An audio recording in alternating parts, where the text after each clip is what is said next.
Amanhã tem Vasco e Palmeiras ao vivo aqui na Globo a partir das 3h30 da tarde, bola rolando às 4h.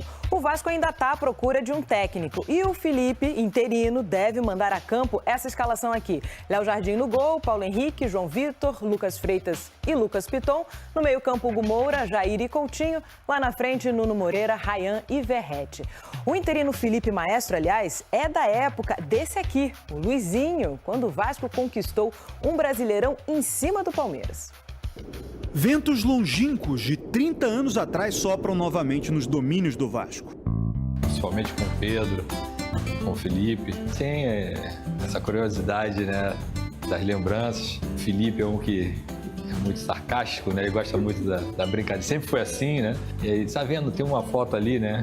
Na academia. Tá vendo aquele rapaz ali? Ó? É ele, não parece não, mas é É ele, Luizinho. Aos poucos os jogadores vão aprendendo. Auxiliar permanente do Vasco, do técnico interino Felipe, volante implacável de um dos maiores times da história do clube, de Edmundo, Evair, Juninho, Mauro Galvão, do próprio Felipe, do Pedrinho, aquele do título brasileiro de 97. Um pouco mais atrás de Luizinho, a essa altura quase como um terceiro zagueiro vascaíno. Você tinha a sensação assim de olhar para o lado e falar, só tem craque aqui? Deixa a bola com eles. Naquela época, Campeonato Brasileiro tinha final, Vasco e Palmeiras. Mesmo jogo de amanhã em Brasília, no Mané Garrincha. Em tempos de instabilidade defensiva do Vasco, o Luizinho tem muito a dizer a esse elenco. Eu venho de uma formação no salão, eu tinha essa intensidade. Se você me colocasse numa posição mais adiantada, naturalmente eu ia estar combatendo, porque eu também vejo o futebol dessa maneira, né, que você, sem a bola, você pressiona, você dificulta ao máximo, se posiciona, né, para que você se organize e não sofra tanto. Aquele time de 97 ficou marcado pela força do ataque, 69 gols marcados, 29 do Edmundo, artilheiro do Campeonato Brasileiro. Mas, na final contra o Palmeiras, com 2 empates em 0-0, o brilho ficou com os jogadores que defendiam. Duas equipes fortíssimas, bem equilibradas, né, nos seus setores. O Vasco de um zagueiro lendário. É a melhor chance do Palmeiras, o Euler demorou. E na demora do Euler, a chegada de Mauro Galvão. De um goleiro inesquecível. Vem Pimentel, bola para a área, buscando o Oséias, ele subiu. Carlos Germano! Carlos Germano faz a defesa que pode ser a defesa do título. Para eles, defender nunca foi um sacrifício. Vasco e Palmeiras. O lado Cruz Maltino está fervendo. O Vasco está 5 partidas sem vencer na temporada. Só tem 2 vitórias no Brasileirão, passadas 6 rodadas. Na última vez em que esteve em campo, empatou com o Operário no Paraná pela Copa do Brasil. Depois do jogo, rusgas, quando o técnico interino e diretor técnico Felipe foi questionado sobre o zagueiro argentino Manuel Capasso não estar sendo relacionado desde o começo do ano, quando voltou campeão paraguaio pelo Olímpia. O Capasso tem contrato e ele apareceu 3, 4 propostas. O jogador não quis sair. É um direito dele, mas é um direito meu escolher quem faz parte do grupo do Vasco. Você gostando ou não, tem que aceitar. São decisões. Futebol, falar é muito fácil, fazer futebol é difícil. O palco do duelo de domingo às 4 da tarde vai ser o mesmo do último encontro entre os dois. O estádio Mané Garrincha. Naquele dia, Brasileirão de 2024, registrado o maior público e maior renda do campeonato. Deu ao Viverde 1-0, gol de Flaco Lopes. E agora, quem será que leva a melhor? Para resenhar sobre esse duelo, estou aqui com ele novamente, Fernandão e Andrei. Vou começar com o Vasco, Andrei, porque apesar do jogo ser em Brasília, é claro, o Vasco é o mandante. Fernandão, Vasco que está indo com técnico, por enquanto, é o Felipe à frente da equipe.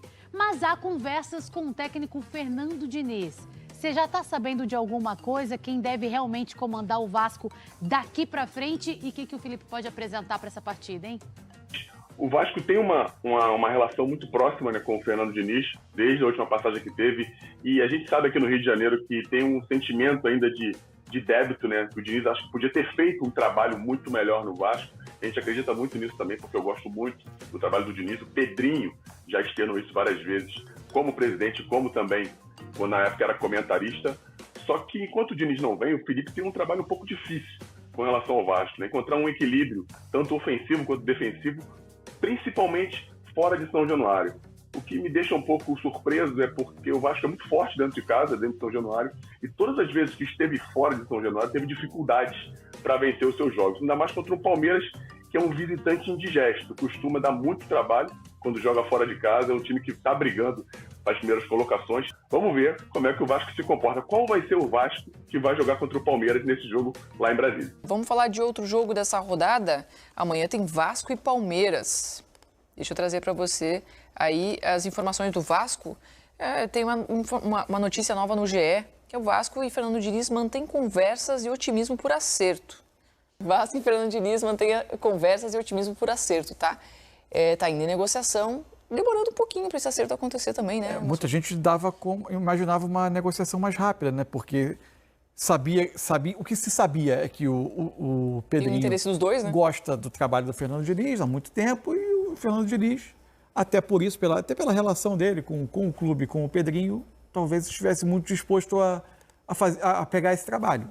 Agora, não tem sido tão rápido, né? As conversas estão acontecendo. Eu tenho a sensação que o Vasco quer dar mais tempo para o Felipe, maestro, para ver como ele se sai ou até para talvez esperar a parada no meio do ano para o Diniz poder treinar por mais tempo. Eu estava pensando sobre isso hoje. Até a parada do meio do ano, são mais 6 jogos de Campeonato Brasileiro, 3 jogos da segunda metade da fase de grupos da Sul-Americana, mais um jogo de Copa do Brasil. Tem 10 jogos a disputar. E assim, qual é o projeto para o Felipe? É ser um diretor, um cargo acima do futuro treinador? Ou, eventualmente, é testá-lo para efetivar como treinador? Porque se for para ele ser um diretor, eu continuo sendo muito crítico a essa utilização dele como treinador interino. Porque são 10 jogos em que você pode desgastá-lo muito, a ponto de até a posição dele como uma figura hierarquicamente superior ao próximo treinador ficar fragilizada. Porque o chefe da comissão técnica é alguém que esteve à beira do campo e, eventualmente, não conseguiu ter resultados e se fragilizou muito. Eu acho um movimento que não é confortável, né? E até arriscado. Em tese, o ideal é que o chefe da comissão técnica não assuma o campo, até num clube que tem 2 profissionais que são auxiliares permanentes e que poderiam estar fazendo esse trabalho. Tem diferença entre você ser o diretor, um coordenador técnico ali, depende a denominação no organograma, e você ser, de repente, um auxiliar técnico da casa, igual o Marcão. Isso. Né, igual esse tipo de perfil. O César Sampaio, a princípio, chegou para ser no Santos, né, mas o Marcão acho que exemplifica bastante. Porque daí o cara vai estar ali realmente no campo. Esse diretor, ele fica no campo também, mas normalmente esse diretor, ele nem farda como roupa de treino para ficar ali. Então, aí ele muda um pouquinho. Eu acredito no Pedrinho, pode até ser que ali na frente, mas eu acho que o Pedrinho, se fosse ver do jeito que eles se montaram e daquilo que eu vi como concepção, dele querer ter como um escudeiro ali da parte esportiva mesmo, o Felipe, não nesse sentido de colocar, porque se vê uma brecha de colocar ele, vai chegar num ponto, de repente, ele tem que mandar embora esse amigo, não pela amizade, mas esse cara que é um escudeiro dele, porque o Pedrinho, ele não pode estar no campo o tempo todo e... Se a coisa vai até o meio do ano, são 10 jogos. 10 jogos do futebol brasileiro é uma enormidade. Eu até vejo... Para um Vasco que já não está conseguindo os resultados, eu acredito que ele esteja atrás mesmo de treinador. E ali o Felipe vai seguir só por causa dele não encontrar. É o que eu penso. Boa. Só para não deixar passar, e porque falo isso sempre que isso acontece. Acho que o futebol brasileiro precisa lidar melhor com essa questão da venda de mando de campo. Especialmente num campeonato de pontos corridos. A base, o pilar básico do equilíbrio de uma competição em pontos corridos é cada time faz 19 jogos no seu estádio, 19 jogos fora contra os rivais. Você cria um desequilíbrio técnico, agravado pelo fato de que, naturalmente, quem compra esses mandos, em geral, compra jogos em que o visitante são equipes de apelo nacional, de massa, com grande torcida em vários lugares do Brasil. Você acaba, entre aspas, beneficiando quase sempre os mesmos clubes. Você vai ver ao longo do tempo muito mais mandos de campo comprados de outras equipes de jogos contra times como Palmeiras, Flamengo, Corinthians, que têm um apelo capazes de dar um retorno em termos de lucro, bilheteria, para quem compra esses mandos de campo. É uma quebra do princípio básico de equilíbrio da competição, todo mundo vai ao estádio daquele adversário e esse adversário visita todos os outros estádios, dando o mínimo de condições iguais a todos na disputa. Por mais que tenha uma lógica comercial nisso tudo, na lógica esportiva... A lógica comercial não pode deturpar o equilíbrio da competição. Não, e a lógica esportiva eu acho que ela deveria falar mais alto. Claro. Até porque o Vasco é muito mais forte em casa e precisa de mais esses pontos. Precisa jogar com o Vasco no São Januário ou, eventualmente, se ele levar esse jogo para o Maracanã. Muito diferente, muito melhor. No domingo, o Vasco tem uma dura missão pela frente. Encara o Palmeiras no estádio Mané Garrincha, em Brasília. E o momento não é dos melhores. Ainda sem um comandante, o time não vence há 5 jogos.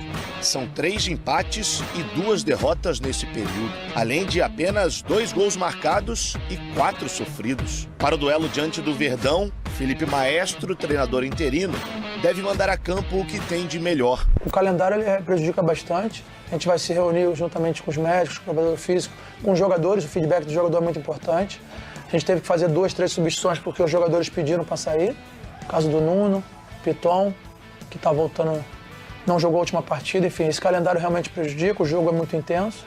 O Vasco tem um elenco muito qualificado e a gente vai procurar usar todo mundo. Acho que a oportunidade ela vai aparecer, o jogador tem que aproveitar da melhor maneira possível. E esperamos aí ter uma equipe bem mais descansada, um pouco mais organizada, para que nós possamos aí diante do Palmeiras